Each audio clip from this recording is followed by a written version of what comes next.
All right, so now we're talking about Chapter 3, which is U.S. health and public health care systems. I'm just going to touch on this because we talk about this more in your leadership class and policy.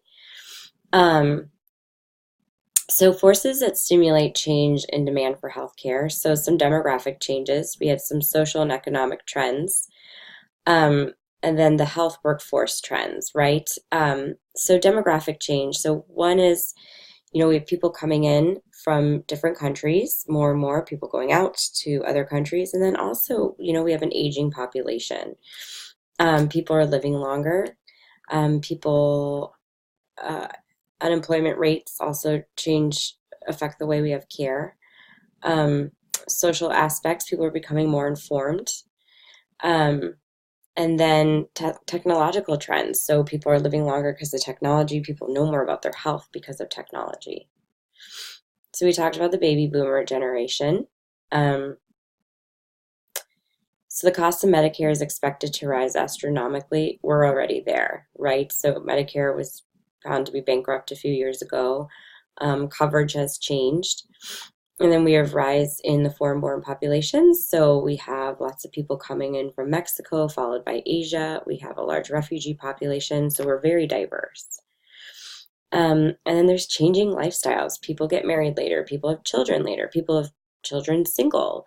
People have children from um, blended families.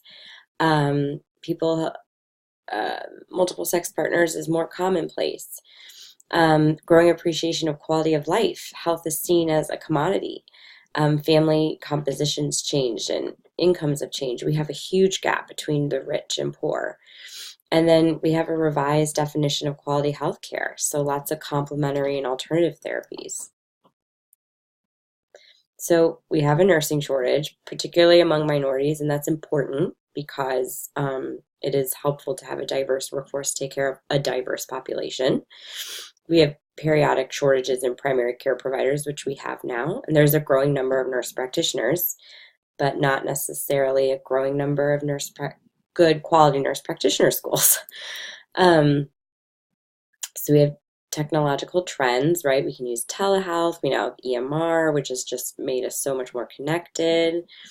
There's increased coordination, quality of care, quality measures that we can monitor, reduced errors. There's definitely concern with privacy, and it's expensive and requires a lot of training.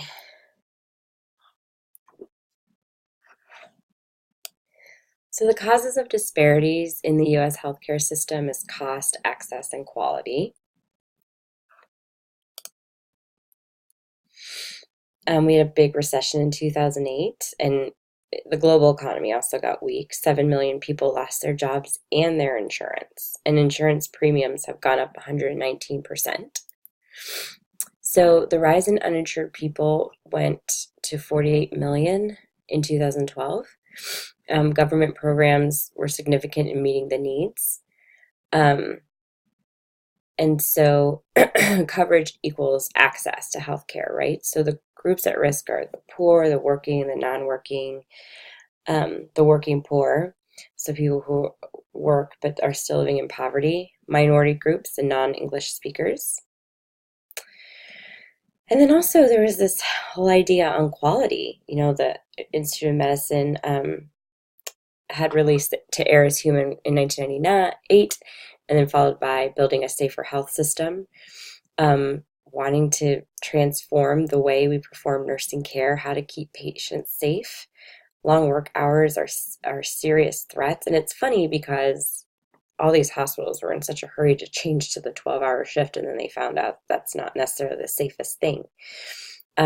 Reporting, so developing a culture of safety, a culture of reporting.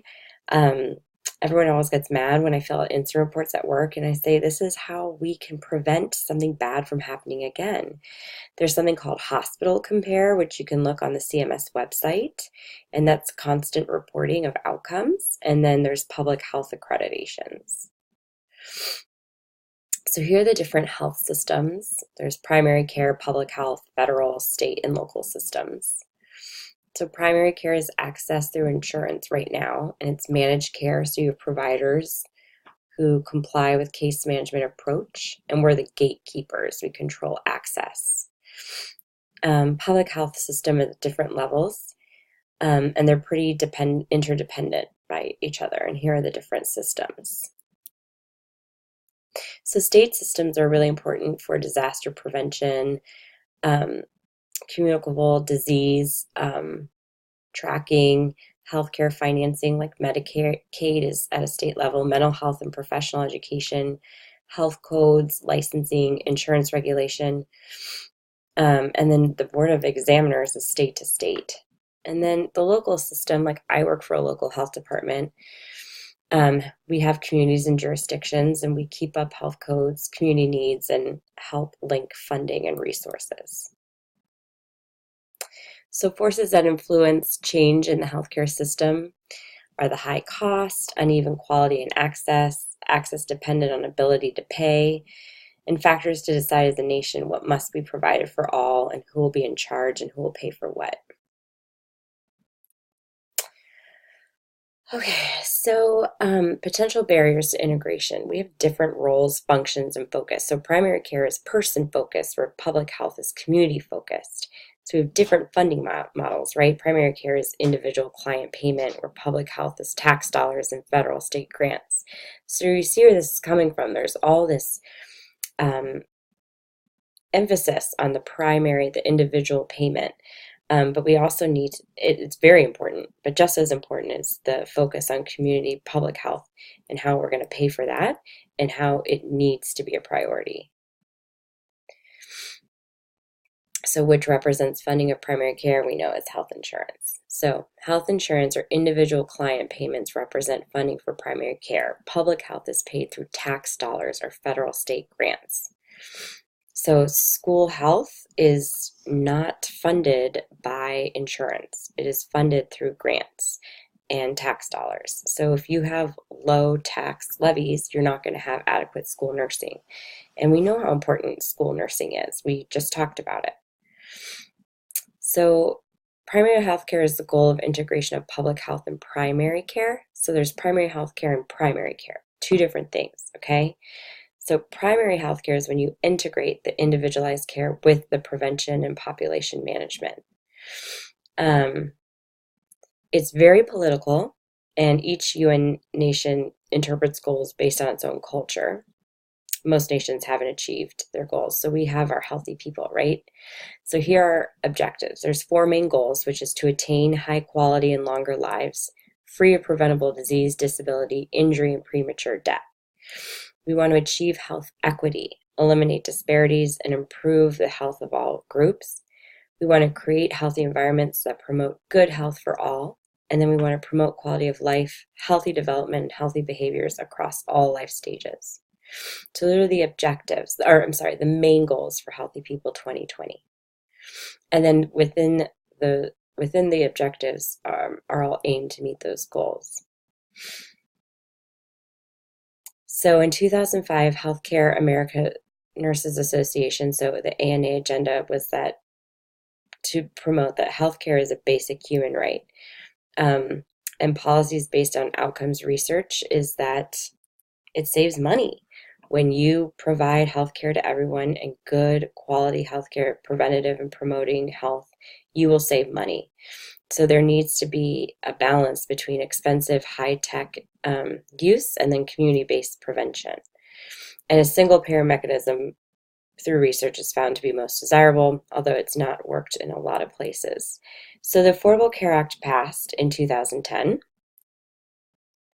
and that was our way of getting to the single-payer system. But unfortunately, there are too many implementations of different policies within the Affordable Care Act that stopped the single-payer system.